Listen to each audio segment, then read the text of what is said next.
Hi there, sports fans. I'm Eugene DeHillian. And I'm Marius Roman. And this is the R&D Sports Show. Well, today's in-depth topic, we're going to go ahead and take a look at the one-and-done rule in college basketball.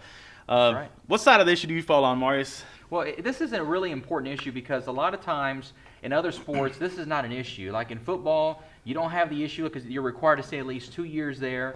When you look at baseball, We got the 3 years. You kind of got the 3 years, same thing there. Rule. Basketball is the only sport right now that you're required to not necessarily go to college, but you're required after high school to go out at least 1 year and either abroad or go to college, and then you're eligible to go to the NBA.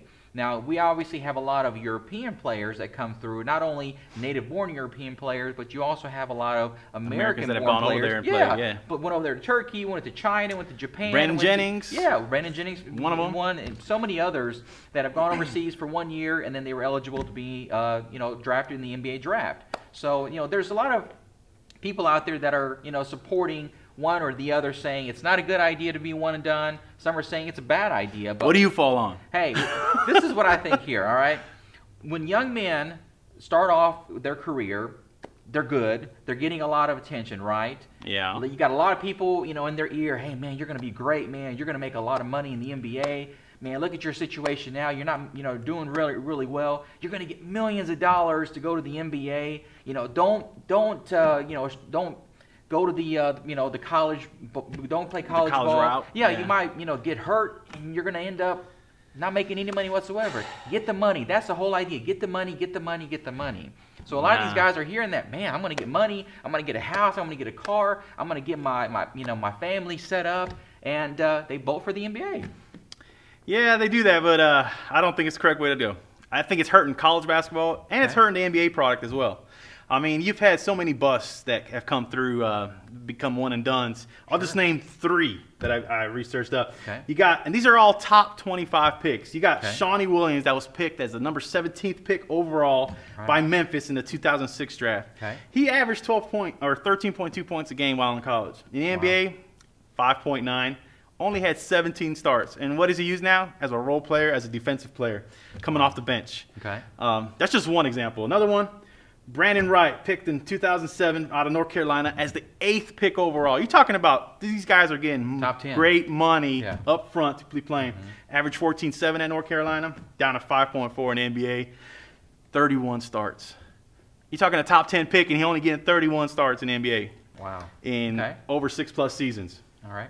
And then you got DeJuan Wagner, picked number 6th overall in 2003, averaged 21.5 at Memphis, 9 points in the NBA, 28 starts.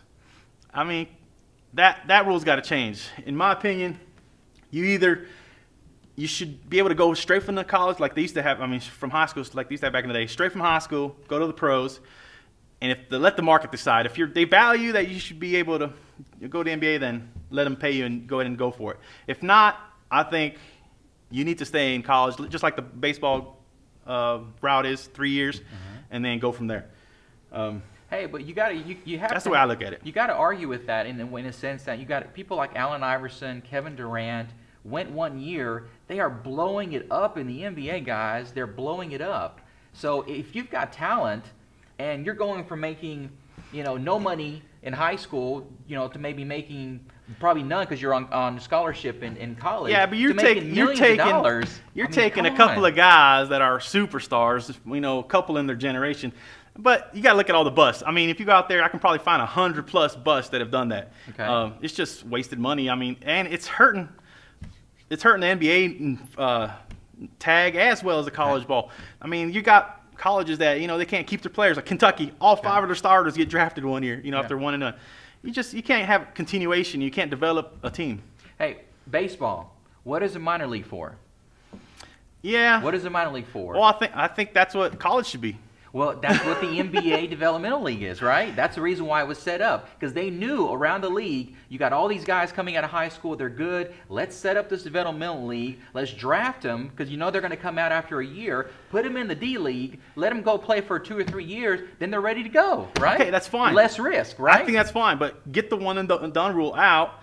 Let them go straight out of high school if they want. Go to the if the NBA teams want to put them in the NBDL, that's fine. But if they don't go right after high school, if they're going to go to college, make it a requirement. The colleges, you know, you got to stay here 3 years. You know, make our brand. You know, the colleges got to start worrying about them. You know, get our brand out there. You know, we can't be worrying about the NBA. You know, and them getting their athletes. We got to keep our athletes at home. Hey, but if you have these guys that are going to college for 1 year, right, which you're in agreement with to go at least 1 year to college, but the problem is this: they go 1 year. Are they going to give 100%? No, they know that you know, on the horizon there's a lot of green, a lot to be made. That's why I say make it 3. So 1 year. You know, at the same time, you know, why even bother to do that? Just go straight into it. Yeah, but the thing is, though, if you get everybody trying to go straight, they're not all going to be able to go. So you're going to have the majority of them going to college ball. Make sure that they stay there 3 years before they come out. My point of view. Yeah, and this is me. I think that if you come into the NBA should set up a company or, you know, work with a company to have financial advisors to advise these young guys that are coming into the NBA to say, okay, this is what your options are, this is what we recommend, this is how much money you got, this is what you can do with your money, as opposed to just blowing it. Because a lot of these guys are young, they're immature, they play ball, they're raw talent, they can be developed, but they got all this money, they're going to get in trouble somehow because they got all this money. Find a way to help them out to actually advance that part. I think that's the more, you know, brings it to my point to where they stayed longer in college. They develop, you know, they don't go into the NBA, you know, underdeveloped, you know, with their skills and their financial. Maybe colleges can do that, provide that program for them, you know, in some sort of fashion before they end up going. Yeah, I don't know. That's just colleges have to shell out money to do that, though, right? They're already shelling out free education for these guys to come in and play on a scholarship. That's true, but see, I don't even worry about that.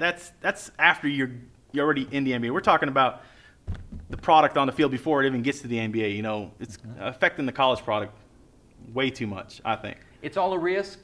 Either way you look at it, on which you know, on the side. We're not going to agree on this one, right? But I say go for 3 years, play college. Go straight from high school to NBA. If not, stay 3 years in college. I say take the money and go. Get your money. Get you a good financial if I was advisor. if I was in a position, I'd take the money too. But the NBA Developmental League develop. Hey, look! Recently here in the Waco area, you had a couple guys that just went to the NBA. You had Quincy Miller from Baylor. You had Perry Jones. You had Quincy Acey. Quincy Acey, yes, thank you. And my understanding is that Quincy Miller's playing in the NBA Developmental League. Perry Jones was there for a little while. I'm not sure about Quincy Acey. I think he might be playing for, you know, he's playing for the Raptors now and all that. But at the same time, though, even some of these guys that are good, that are in the top 20, just because they're in the top 20 doesn't mean that they're going to be good in the NBA. You have to develop. It doesn't matter if you're in there for 1 year. Doesn't matter if you're in college for 3 years, you still develop over time. Even Kobe came out of high school. I mean, right? Yeah. Kevin Garnett came out of high school. Yeah, but like I said earlier, those are LeBron once James in a generation. Came out of high school. Okay, came out of high school. Kwame Brown, pick #1 overall. True.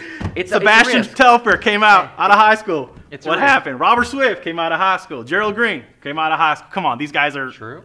They're, for every guy you can name coming out of high school and being a star, I can name 5 that. You know, well, I probably can't name 5 right off the top of my head. I'll have to research it. It's a crapshoot. It's a risk. It's always it is a risk. Anything you do. You know? Anyway, we'll disagree on this topip.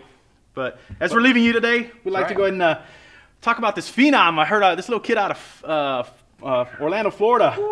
11-year-old Julian Newman. 11, guys. 11. The guy is 4 feet 5 inches tall. He's playing for Downey Christian School out of Orlando, Florida. The cat is averaging 11.5 assists a game. Playing with the varsity. Playing with varsity. 11-year-old, 5th grader, playing on varsity. He is the #1 assist leader in the state of Florida. Wow. And 19th overall in the country. That is just crazy. I mean, when I heard this stat, this is just crazy. The cat scored 91 points in a middle school game in 3 quarters. The coaches saw that. They're like, all right, we'll bump you up to varsity. Anyway, we'll leave you out with this video. Enjoy and watch this phenom play. Again, this is Eugene DeHillian. And I'm Marius Roman. And this is the R&D Sports Show. Appreciate it.